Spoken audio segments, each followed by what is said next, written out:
Good morning, and welcome back to Mr.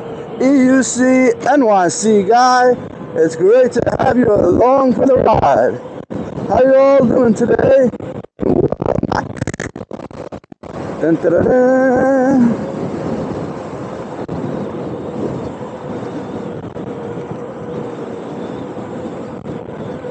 Gotta make these lights. If I miss one, it's all over. There's minutes and minutes of productivity gone down the drain. But I also have to be careful for life-threatening road imperfections. What's happening, people? Let me know in the comments. Thanks for liking, watching, subscribing, and joining in on the fun. Whoa. I wanted to ask you a question today. Something to discuss, something to open up on. And that question is this. Commutes. What do you do? Do you ride the train? Do you drive? Do you have an electric unicycle? Do you ride a scooter? What's happening on your end as far as commutes? Beep, beep, beep, beep, beep. Thank you. I like to just wiggle in sometimes. Thank you. Just squeeze my way in a little. But give the little appreciation gestures, because at the end of the day, we are all sharing the road. Bruh. Literally. Mr. Nissan Rogue is out of here. And rightfully so. Because people don't know how to drive. People be driving slow, yo. Anyway. Commutes. How far is your commute? And I know that if you're not in NYC, it's not unreasonable to have a 25-mile commute. You know?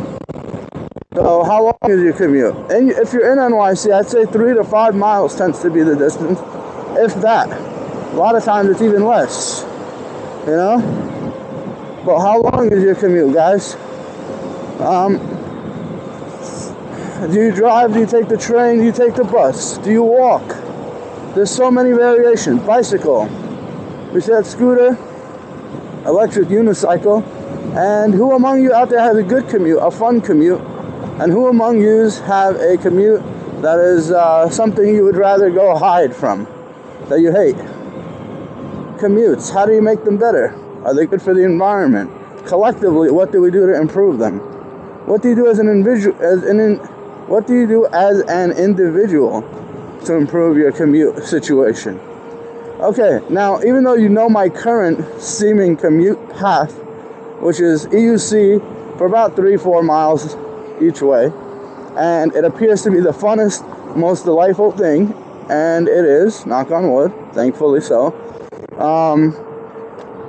I've had other commutes in the past that I can also talk about, not just my current situation. But I will tell you this, commutes are what you make of them, and you can actually choose a job based on commute.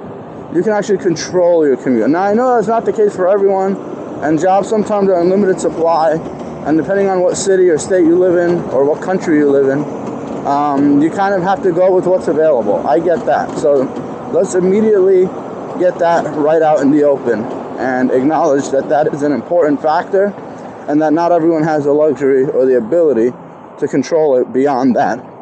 And so that takes me to the next point, which is when you choose your job, if you are fortunate enough to have the selection capability and you're looking around diligently enough and your qualifications match multiple possibilities, you want to select something where the commute is not that long, because it is exhausting and it will take up a lot of your time. Now, let's say you do get a great job that you want, but your commute is long. What do? First of all, you move. You up and move. If you have a family or if you're alone, you find residence close to that commute, or at least closer, and within reason of your price range. Okay, what else? Okay, let's say you do drive, and there's no way around it, and there's no way around the distance. So let's say it's a 20-mile drive. I've had commutes where it's 5 miles, 6 miles, and so on, maybe even as far as 10, 20 miles, and it takes almost half an hour worth of driving, sometimes 45 minutes. What's the situation then? Oop, we got a zigzagger, scooter, no motor. Excuse me. Yeah. You do not want to zigzag on the bridge, folks. I was just talking about this. Anyway, young man, he'll learn, and hopefully he'll learn soon, and hopefully he'll learn in a safe manner. And he should probably get a helmet as well. If I see him pull up over here at some point before the light changes, I'll definitely alert him as to such. Oh, look, a big, powerful scooter, no helmet. It's always so shocking. Yeah.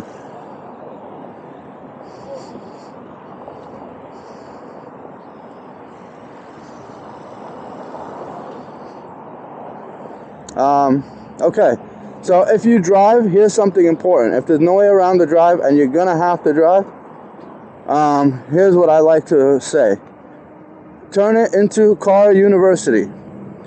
Get some audio books lined up and make sure that as soon as you set foot in that car, the audio book starts playing and it picks up where you left off.